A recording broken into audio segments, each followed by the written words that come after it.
ಪರಿಪೂರ್ಣವಾಗಿರ್ತಕ್ಕಂಥ ವೃಶ್ಚಿಕ ರಾಶಿಯಲ್ಲಿ ಜನಗಳು ಮೃತ್ಯುಗಳು ಜಾಸ್ತಿ.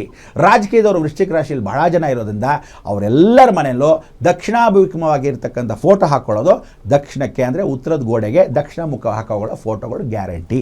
ಅಂದರೆ ಬಹಳ ಜನ ಮೇಲಕ್ಕೆ ಹೋಗ್ತಾರೆ. ಈ ವರ್ಷದ ಭವಿಷ್ಯದಲ್ಲಿ ವೃಶ್ಚಿಕ ರಾಶಿಯಲ್ಲಿರ್ತಕ್ಕಂಥ ರಾಜಕಾರಣಿಗಳು ಅಬ್ಬಬ್ಬ ಅಂದರೆ 60% ಎಲ್ಲರೂ ಪರಮಾತ್ಮನ ಪಾದವನ್ನು ಸೇರ್ತಕ್ಕಂಥ ಅವಕಾಶಗಳು ಜಾಸ್ತಿ. ಭಾಳ ಸಂತೋಷ.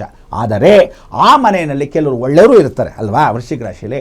ಸೊ ವೃಶ್ಚಿಕ ರಾಶಿಗೆ ನೀಚ ಶನಿ ಅಂತ ಕರಿತೀವಿ. ನೀಚ ಶನಿ ಎಂದರೆ ಶುಕ್ರನ ಮನೆ ಅಲ್ಲ, ಕುಜನ ಮನೆ. ಅದು ಶುಕ್ರ ಬೇರೆ ನೋಡ್ತಾ ಇದ್ದಾನೆ, ನೇರವಾಗಿ ಅಲ್ಲಿಂದ ನೋಡ್ತಾನೆ.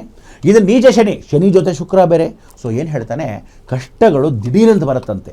ದುಡ್ಡು ಕಳ್ಕೊಂಬಿಡೋದು, ರೈಡ್ ಆಗಿಬಿಡೋದು, ಆಪ್ರೇಷನ್ ಅಕಸ್ಮಾತ್ ಸಡನ್ನಾಗಿ ವಾಲು ಕ್ಲೋಸ್ ಆಗೋಯ್ತು, ಹಾರ್ಟ್ ನೋಡಿ ಅಂತ ಆಂಜಿಯೋಬ್ಲಾಸ್ಟ್ ಮಾಡಿಸಿ ಅಂತ ತಕ್ಷಣ ಹೇಳ್ತಕ್ಕಂಥದ್ದು. ಯಾವುದೋ ಟೆಸ್ಟ್ಗೆ ಹೋಗಿ ಇನ್ಯಾವುದೋ ಟೆಸ್ಟ್ ವ್ಯವಸ್ಥೆ ಮಾಡೋದು. ಮಧುಕರ್ ಆಗ್ರೋ ಇಂಡಸ್ಟ್ರೀಸ್ ರವರ ವತಿಯಿಂದ ನಾಡಿನ ಸಮಸ್ತ ಜನತೆಗೆ ಯುಗಾದಿ ಹಬ್ಬದ ಹಾರ್ದಿಕ ಶುಭಾಶಯಗಳು. ನೀಚ ಶನಿ ಇದ್ದಾಗ ಕ್ಯಾನ್ಸರ್ ಅಂತ ಕರಿತೀವಿ.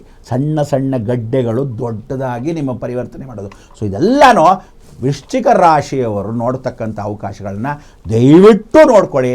ಅದು ಕುಜನ ಮನೆ, ಕುಜಾನೇ ಮಂತ್ರಿ ಆಗಿರೋದ್ರಿಂದ ನೀವು ದಯವಿಟ್ಟು ವೃಶ್ಚಿಕದಲ್ಲಿ ನೋಡ್ಕೊಳ್ಳೋದಿದ್ರೆ ಬಹಳ ಕಷ್ಟಗಳು. ಹುಷಾರು.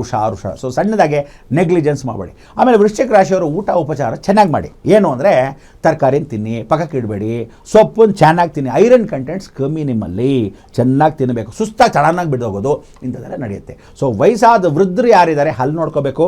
ವೃಶ್ಚಿಕ ರಾಶಿಯಲ್ಲಿ ಅಕಸ್ಮಾತ್ ಕಾಲುಗಳು ಕೈಗಳನ್ನ ಸರಿಯಾಗಿ ಗಟ್ಟಿಮುಟ್ಟಾಗಿ ತಿನ್ಕೊಳ್ಳೋದಿರೋರ್ಬೇಕು.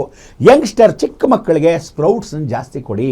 ಅವರಿಗೆ ಅನೆಮಿಕ್ ಆಗೋಗಿ ಬ್ಲಡ್ ಕಮ್ಮಿ ಇರುತ್ತೆ, ಅಥವಾ ಊಟ ಉಪಚಾರ ಎಲ್ಲ ಐರನ್ ಕಂಟೆಂಟ್ ಕಮ್ಮಿ ಇರುತ್ತೋ, ವೃಶ್ಚಿಕ ರಾಶಿಯವ್ರು ಚೆನ್ನಾಗಿ ತಿನ್ಕೊಂಡಿರಬೇಕು.